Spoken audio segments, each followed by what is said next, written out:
हनुमान जी महाराज को 3 तरह की माला समर्पित होती है। एक आंकड़े के पत्ते की, दूसरी बेलपत्र के पत्ते की, तीसरी पीपल के पत्ते की। ये 3 तरह की माला जब हनुमान जी महाराज को समर्पित होती है।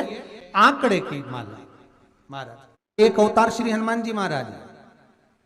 हनुमान जी महाराज को 3 तरह की माला समर्पित होती है। एक आंकड़े के पत्ते की, दूसरी बेलपत्र के पत्ते की, तीसरी पीपल के पत्ते की। ये 3 तरह की माला जब हनुमान जी महाराज को समर्पित होती है। आंकड़े की माला महाराज, आंकड़े के पत्ते की जो माला होती है, ये माला कार्य की सिद्धि के लिए होती है। इसमें एक एक आंकड़े के पत्ते पर सीताराम लिखा जाता है। मात्र एक पत्ता ऐसा होता है जिस पत्ते पर सीताराम नहीं लिखा जाता। 108 पत्ते में से एक पत्ता, बस उस पत्ते को हथेली में रखकर उल्टा हाथ आपको रखना है और अपनी कामना कर कर उस पत्ते को बांध देना है। ये जरूरी नहीं है कि 25 के बाद बांधो, 50 के बाद बांधो या 100 के बाद बांधो, आपकी मर्जी पड़े। उस खाली पत्ते को कहीं पर भी बांध दीजिए और उस माला को अपनी कामना कर कर श्री हनुमान जी महाराज को समर्पित कर दीजिए। माला जब हनुमान जी को चढ़ जाए तब एक घी का और एक तेल का दिया हनुमान जी के सम्मुख में लंबी बाती का लगा देना है महाराज। एक घी का, एक तेल, और अपनी कामना कर कर आप आ जाइए। आपकी वो कामना 2.5 महीना या 3 महीना, इससे ज्यादा नहीं जाएगा, वो कामना बाबा पूरी करेगा। क्योंकि शिव और हनुमान ये सब एक ही स्वरूप है। अगर व्यक्ति के जीवन में बहुत भारी रोग हो गया है, बहुत ज्यादा कष्ट हो गया है, कैंसर जैसी बीमारी भी अगर उसको घेर ली है और किडनी लीवर सब बेकार हो गया, तो निवेदन है पीपल के पत्ते की माला बनवाओ, 108 पत्ते की, और हनुमान चालीसा का हर पत्ते पर स्मरण करिए महाराज। आप हनुमान चालीसा पढ़ते जाओ, माला में गांठ लगाते जाइए, और वो माला जो व्यक्ति कैंसर से पीड़ित है, हाथ का स्पर्श कराइए और शंकर को चढ़ाइए। केवल अष्टमी तिथि के दिन ये माला समर्पित होना चाहिए, शुक्ल पक्ष की अष्टमी के दिन। आप 2 या 3 अष्टमी को कर कर देखिए, अपने आप दवाई लगना प्रारंभ होगी। कैंसर जैसा रोग भी धीरे धीरे समाप्ति पर आएगा महाराज। पर करना शुक्ल पक्ष की अष्टमी को ही महाराज। कोई बच्चा एग्जाम में बैठ रहा है, सीए की पढ़ाई कर रहा है, कोई बहुत बड़े एग्जाम में बैठा, पास हो ही नहीं रहा, बहुत हार गया, बेलपत्री की माला चढ़ाई।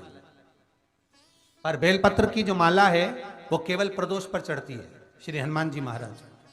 आप बेलपत्र की माला चढ़ाओ, 108 बेलपत्र आप श्री शिवाय नमस्तुभ्यम मंत्र का जाप कर कर गांठ लगाकर भगवान श्री हनुमान जी महाराज के सामने पहुंचकर माला को सीधी रखकर, जो व्यक्ति एग्जाम में बैठ रहा है, नौकरी के लिए, अन्य पढ़ाई के लिए, अगर कंपटीशन एग्जाम में भी बैठ रहा है, तो माला को हनुमान जी महाराज, और हनुमान जी कौन से होना चाहिए? पूर्वमुखी। हनुमान दक्षिण मुखी नहीं चाहिए, पूर्व में जिन हनुमान जी का मुख हो वो माला ऐसी समर्पित कर कर हनुमान चालीसा का पाठ कर कर 3 बार स्मरण कर कर माला श्री हनुमान जी को पहना दीजिए। ऐसा कोई एग्जाम नहीं जिसमें से आप निकल ना पाए महाराज, पर करना आपको पड़ेगा। प्रदोष का दिन होना चाहिए,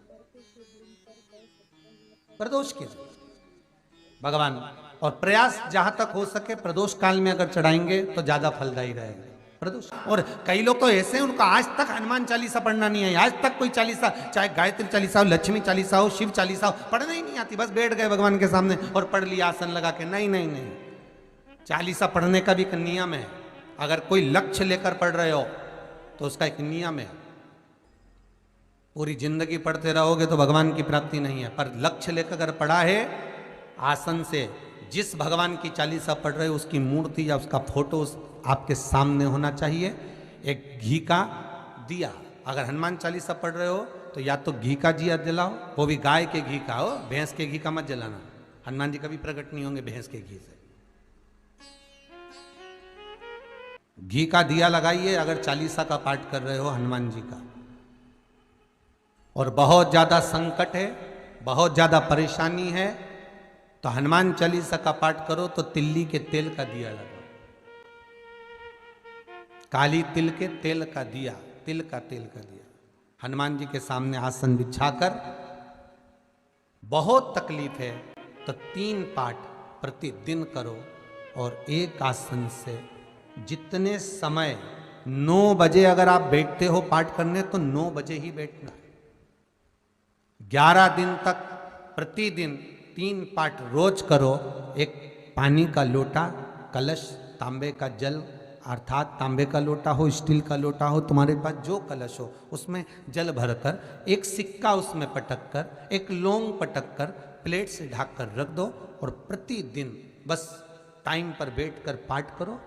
11 दिन पूर्ण होंगे, जिस कामना से आपने पाठ करा है बस वो सिक्का, वो लौंग कलश में से निकाल लो, जल का आचमन करो और जिस काम के लिए करा है वो जल उस प्रयोग में ले लो। उस प्रयोग, किसी से बात करने जाना है तो वो जल पी कर जाइए, कोई से हाथ मिलाना है तो वो सिक्का, वो लौंग अपने हाथ में रखिए, अपने साथ रखिए। कई लोग कहते हैं हम तो बहुत दिनों से हनुमान चालीसा पढ़ रहे हैं, हम बहुत समय से राम रक्षा स्तोत्र का पाठ कर रहे हैं, हम बहुत समय से ये कर, अरे तो उसको नियम से तो करो। हनुमान चालीसा का प्रागट्य केवल एक दिल से की गई स्तुति। हनुमान जी महाराज की स्तुति, राम जी महाराज की स्तुति तुलसीदास जी ने केवल दिल से करी थी, केवल मन से। और ये नहीं कहते कि हनुमान चालीसा पढ़ोगे तभी भगवान, नहीं नहीं, आप दिल से अगर भगवान को पुकार लीजिए, आप दिल से पुकारो उसको, वो आएगा। नियम है महाराज, बहुत ध्यान दीजिएगा। पंचमुखी हनुमान का एक स्मरण, पंचमुखी हनुमान का एक भाव। महाराज, जैसे बहुत ज्यादा तकलीफ अगर व्यक्ति को हो गई है, बहुत कष्टमय जीवन चल रहा है, हार गए हर जगह से और तकलीफमय जीवन चल रहा है, तो पंचमुखी हनुमान का एक शिव महापुराण का और स्कंद पुराण का एक बड़ा सुंदर मंत्र है। उस मंत्र को आप सब एक बार हमारे साथ में बोलें। ओम नमो हनुमते रुद्र अवताराय सर्व शत्रु संहारणाय सर्व रोग हराय सर्व वशीकरणाय रामदूताय स्वाहा। बस इस मंत्र को हाथ में काली तिल लेकर, एक जौ लेकर और गूगल लेकर, थोड़ा सा उसमें गाय का घी डालकर, कंडे को या अग्नि को जलाकर इस मंत्र का 11 बार 21 बार जाप कर कर अपनी कामना कर कर छोड़ दीजिए।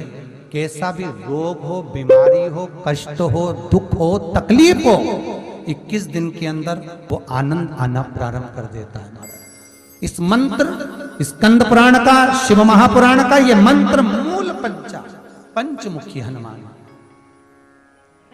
सुख देंगे। और एक और चीज याद रखिए महाराज, यदि कोई काम के लिए जा रहे हो, कोई व्यापार के लिए जा रहे हो या नौकरी करने के लिए जा रहे हो और लगी नहीं रही, बहुत तकलीफ पा रहे हो, सर्विस ही नहीं लग रही, बहुत कष्टमय हो गया, तो निवेदन करूंगा 5 पीपल के पत्ते पर बेसन के 5 लड्डू घर में बने हुए, गाय के घी के 5 लड्डू रख लो, उस लड्डू के बीचों बीच एक आटे का दिया और उसमें तिल्ली का तेल डालकर इसी मंत्र का प्रयोग कर कर पंचमुखी हनुमान का किसी भी हनुमान के मंदिर में जाकर, दक्षिण मुखी हनुमान के मंदिर में जाकर उसको रख कर आ जाइए। इसके बाद आप उस काम के लिए जाइए, आपका काम सफल हो जाएगा। आपको किसी को नहीं कहना पड़ेगा कि हाथ जोड़ना नहीं पड़ेंगे, किसी के पांव नहीं पड़ना पड़ेंगे, तुरंत काम होगा। बस इस मंत्र का स्मरण कर कर पंचमुखी हनुमान का भूतेश्वर जो मंत्र है वो सुख देने वाला, आनंद देने वाला, सहज नहीं महाराज, सुख की खान है, आनंद की राशियां में। महाराज, आप कोई बहुत बड़ा काम करने जा रहे हो, बहुत बड़ा यज्ञ अनुष्ठान, विवाह, शादी आदि आदि फंक्शन करने जा रहे हो, 4 दिन 8 दिन के लिए आप घर से बाहर जा रहे हो और आपको लगता है कि घर में ताला कैसे लगाएं, तो निवेदन है एक तांबे के कलश में जल भर लीजिए और जल भरकर उसमें थोड़ी सी काली तिल डाल दीजिए, भूतेश्वर शिव का नाम लेकर। कौन से शिव का? भूतेश्वर, शमशानवासी भूतेश्वर शिव का नाम लेकर काली तिल डाल दीजिए, कलश को प्लेट से ढक दीजिए, घर के किसी भी भाग में उसको रख दीजिए। उसके बाद आप चले जाओ। किसी की सामर्थ्यता नहीं है कि उस घर में कोई पांव रखे। किसी की सामर्थ्यता नहीं है। और अगर कोई भूले से पांव भी रख दिया तो 22 दिन या 21 दिन के अंदर उसको, जैसे लोगों को हवा आती है ना, बस उसको चक्कर आना चालू हो, बाल खोल खोल के घुमा मिलेगा। शास्त्र प्रमाण करता है हमारा भूतेश्वर शिव। ये कलश जो होता है ना, जल का जो पात्र होता है, ये साधारण नहीं होता, सहज नहीं होता महाराज। जैसे आज आपने मेरी लाज रखी, रक्षा करी और किसी को आने नहीं दिया, विनती स्वीकार करना। आपका जल पात्र भूतेश्वर के नाम से काली तिल से जहां रखा जाए, उस गृह में कोई प्रवेश ना कर पाए। शिव जी ने वचन दे दिया, मेरी चंडियां 64 योगनियां, डाकनी, पिशाचनी, चुड़ैल और भूत इस कलश के विराजमान होते ही सर्वस्व फैल जाते हैं। फिर अंदर कोई नहीं आ सकता, भीतर प्रवेश नहीं हो सकता। जिसकी फैक्ट्री नहीं चलती हो, प्रॉपर्टी की आप खरीदारी बेचादारी करते हो, प्रॉपर्टी से जुड़ा हुआ काम करते हो, या लोहे से जुड़ा हुआ करते हो, या फैक्ट्री आदि का कर्म करते हो, कोई मैन्युफैक्चरिंग करते हो, वो नहीं चल रहा, तो हनुमान जी के उल्टे पांव का सिंदूर लीजिए और हनुमान जी के दूसरे नंबर के भाई गतिमान का नाम लीजिए। किसका नाम लेना है? गतिमान। गतिमान का नाम लेकर फैक्ट्री के बाहर या फैक्ट्री पर एक स्वस्तिक का निर्माण कर दीजिए, हनुमान जी के उल्टे पांव के सिंदूर और गतिमान का नाम लेकर। कभी आपकी फैक्ट्री कोई काम नहीं निकालेगी, उन्नति की ओर ही लेकर जाएगी, कभी घाटे की ओर नहीं जाएगी। गतिमान का नाम, रतिमान, केतुमान, मतिमान, ये जितने भी नाम है हनुमान जी के भाइयों के, ये सब कल्याण करते, एक एक नाम कल्याण करते हमारे, एक एक। यदि बच्चे को सर्दी ज्यादा होती है, निमोनिया ज्यादा होता हो, ठंडा का कोटा ज्यादा रहता हो, तो पीपल के 5 पत्ते महाराज उस पे घृत लगाकर हनुमान जी के तीसरे नंबर के भाई व्रतिमान का नाम लेकर, व्रतिमान का नाम लेकर बच्चे की छाती पर एक वस्त्र से उसको बांध दीजिए, रात्रि भर बंधे रहने दीजिए महाराज। तो बस एक बार बांधना है, उसके बाद सर्दी का कोटा नहीं रहता महाराज, बच्चा स्वस्थ अपने आने में। हनुमान जी महाराज के जितने भी भाई हैं, सबका आनंद सुख सिद्धि मालूम है? अरे जल्दी बोलो, नहीं मालूम? लिखना चालू करो वापस। अष्ट सिद्धियां, पहली अणिमा, पहली कौन सी है? अणिमा। दूसरी महिमा, तीसरी गरिमा। अष्ट सिद्धियों में पहली अणिमा, दूसरी महिमा, तीसरी गरिमा। ये हनुमान जी महाराज की जो अष्ट सिद्धियां हैं, इन सिद्धियों के लिए आपको ज्ञात होना चाहिए, हनुमान जी महाराज के जब घर में तुम रोज हनुमान चालीसा का पाठ करती हो, आज एक दिन हो गया, कल दूसरा दिन हो गया, तीसरा दिन हो गया, कैलेंडर में जो पंचांगो कैलेंडर हो, उस कैलेंडर में एक निशान बनाकर रखो कि आपके 108 जब पाठ पूरे हो जाएं, तब 108 बाती आप हनुमान जी महाराज की इन अष्ट सिद्धियों के नाम से लगा दीजिए। जिंदगी में आपका कभी बाल बांका नहीं हो सकता और आपकी उन्नति को कोई रोक नहीं सकता, यह पक्का है। अष्ट सिद्धियां, नवनिधियां, 108 जब हनुमान चालीसा के पाठ हो जाए। और कभी कभी व्यक्ति के जीवन में ऐसा भी होता है कि भाई उसको बहुत तकलीफ आ जाती है कि मेरी दुकान नहीं चल रही, व्यापार नहीं चल रहा, मेरे साथ अच्छा नहीं हो रहा, मेरे को तकलीफ आ गई, शनि बढ़ गया, ये हो गया, ढैया हो गया, 7.5 हो गया, बड़ा तकलीफ, कहीं गिर रहा, कहीं पड़ रहा, तो उस व्यक्ति को 108 पाठ एक साथ कर लेना चाहिए। आज बैठा सुबह से शाम तक में 108 पाठ करके और फिर ये अष्ट सिद्धियों की बाती लगा दे। अष्ट सिद्धि पर अष्ट सिद्धियों की जो बाती लगती है घृत में है, घी घृत, अष्ट सिद्धि। तो ये बाती, तो पहली अणिमा सिद्धि, दूसरी महिमा, तीसरी गरिमा, चौथी लघिमा, चौथी लघिमा, पांचवी प्राप्ति, पांचवी क्या है? प्राप्ति। छठी प्राकंभ, छठी है प्राकंभ, सातवीं है ईर्ष्यत्व, ईर्ष्यत्व, और आठवीं है वशिष्ठ, आठवीं है वशिष्ठ। ये हनुमान जी महाराज की 8 सिद्धियां और 9 पूरी हनुमान चालीसा की एक एक चौपाई में एक एक चीज से एक एक बीमारी का इलाज है, एक एक बीमारी का। महाराज हनुमान चालीसा की एक एक चौपाई से एक एक बीमारी का।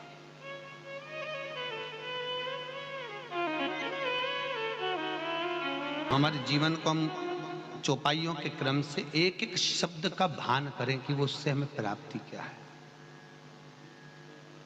अष्ट सिद्धि नवनिधि किस जगह पर स्कंद जी दे रहे हैं? नवनिधियां जहां पर सेतु बंद हुआ, जहां पर सेतु। तो आप रामेश्वर जाएं, पुराने डाकघर के पास में आज भी 9 शिलाएं नवनिधि के लिए स्कंद देव ने वहां विराजमान करी थी। वहीं हनुमान जी महाराज ने जलपान करा था, वो स्थान आज भी विराजमान। आज हनुमान जी महाराज अगर किसी पति पत्नी में झगड़ा चल रहा हो, प्रेम नहीं बढ़ रहा हो, बहुत क्लेश हुई और अदालत में बात पहुंच गई, तलाक होने वाला है, तो भी गतिमान का नाम लेकर हनुमान जी के मंदिर में एक ध्वजा लगा दी जाती है और उस पर ध्वजा पर स्वस्तिक बना दिया जाता है गतिमान का नाम लेकर। तो पति पत्नी का प्रेम वापस बढ़ जाता है और तलाक नहीं होता है। महाराज जिसका तलाक नहीं चाहिए, अगर मन से सोच के बैठे कि तलाक चाहिए तो मत करना, पर नहीं चाहिए, प्रेम बढ़ाना है, उसके लिए लगे। तो उन्होंने हनुमान जी से कहा कि तुम क्या चाहते हो? हनुमान जी बोले मेरे को जाना है, क्योंकि जहां राम वहां हनुमान। हनुमान जी जब कहने लगे कि मेरे को जाना है, तो राम जी महाराज बोले नहीं नहीं हनुमान, तुझे सबसे ज्यादा प्रिय क्या है? तो कह राम।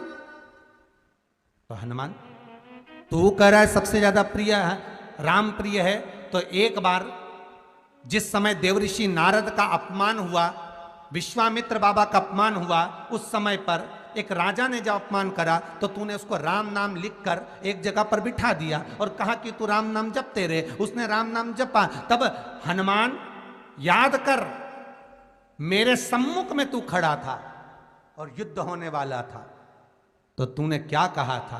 प्रभु आप इसको मार नहीं सकते क्योंकि ये आपका नाम ले रहा है। राम से बड़ा होता है राम का नाम, आप इसे मार नहीं सकते। तब आपने ये संवाद कहा था, हनुमान बता तेरी प्रियता क्या है? हनुमान जी कहते हैं प्रभु आपने मुझे जगा दिया, क्योंकि मुझे श्राप ये मिला था कि तू जागेगा किसी के जगाने पर, आपने मुझे जगा दिया। इसलिए हे नाथ अब मैं जाना नहीं चाहता, सत्संग करना चाहता।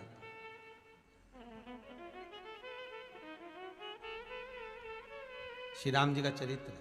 अब मैं सत्संग करूंगा, भजन करूंगा, नाम जाप करूंगा।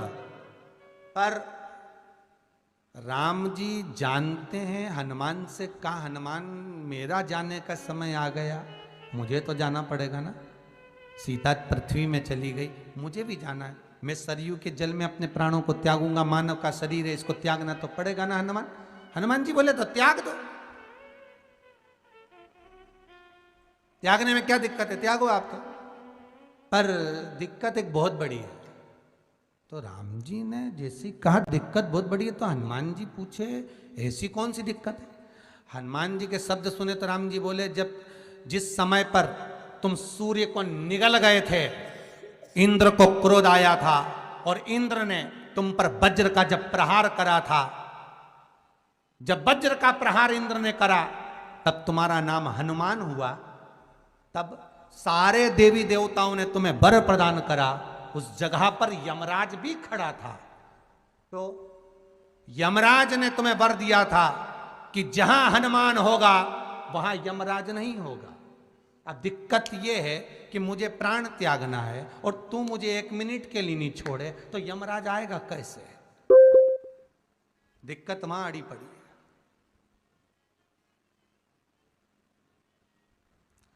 हनुमान जी मुस्कुरा के बोले राम जी महाराज से, प्रभु मैं आपके बिना रह नहीं सकता।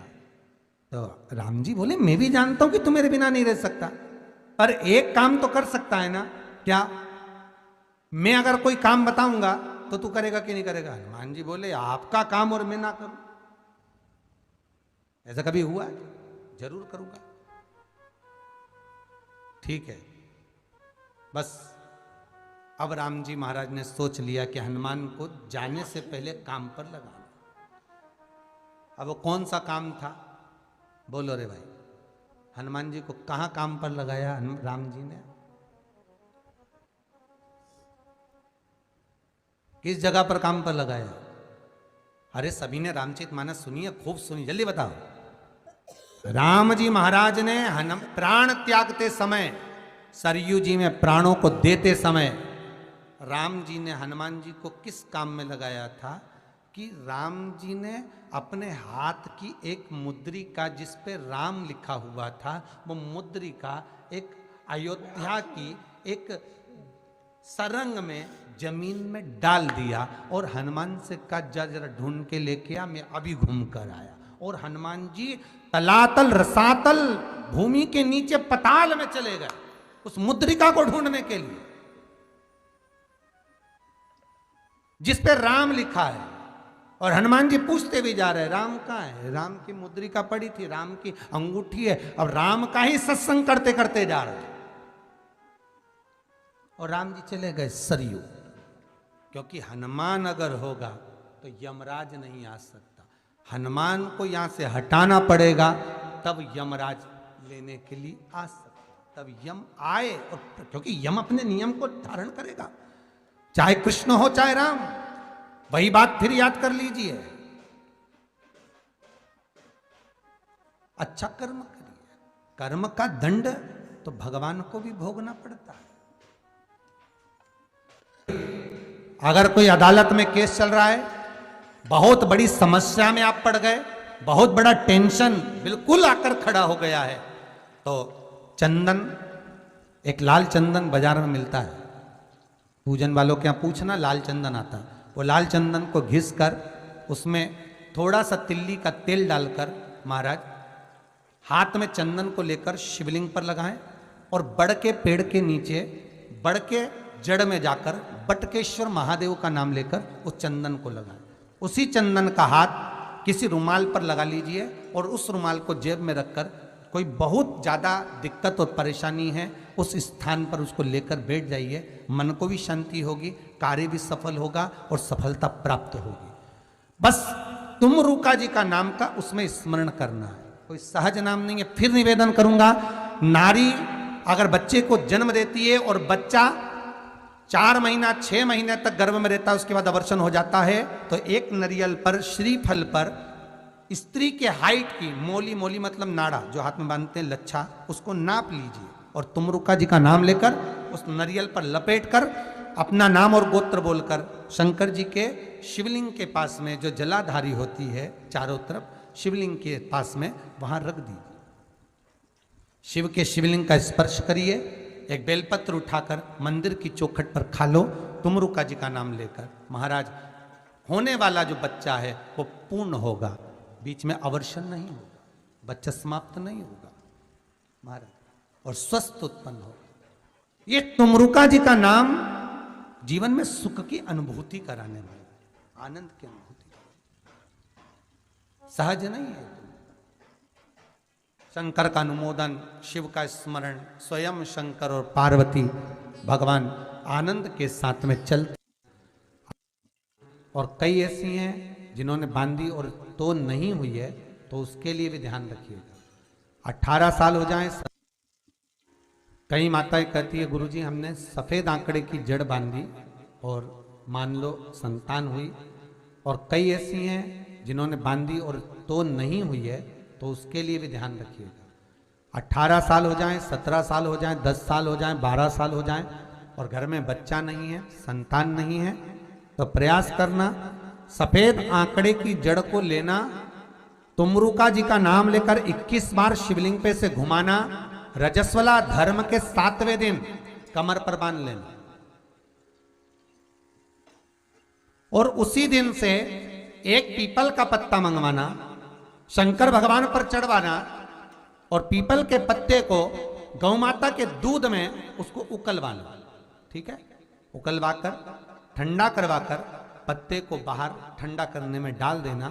दूध जब ठंडा हो जाए हथेली पर उस गिलास को रखना और भगवान शिव का तुमरुका जी का नाम लेकर उसको पीना चालू कर देना। लगभग 8 दिन 15 दिन उस दूध का पान कर कर फिर विश्राम करें। महाराज संतान की प्राप्ति अवश्य हो, संतान अवश्य प्राप्त हो। पीपल के वृक्ष में स्वयं मेरे भगवान शिव आनंद वास निवास करते हैं। बाबा भोलेनाथ स्वतः निवास कर रहे हैं केवल एक पीपल के वृक्ष में। कितना सुंदर लिखा है पद्म पुराण में कि 52,000 ब्राह्मण का एक साथ निवास पीपल के वृक्ष में होता है, एक साथ।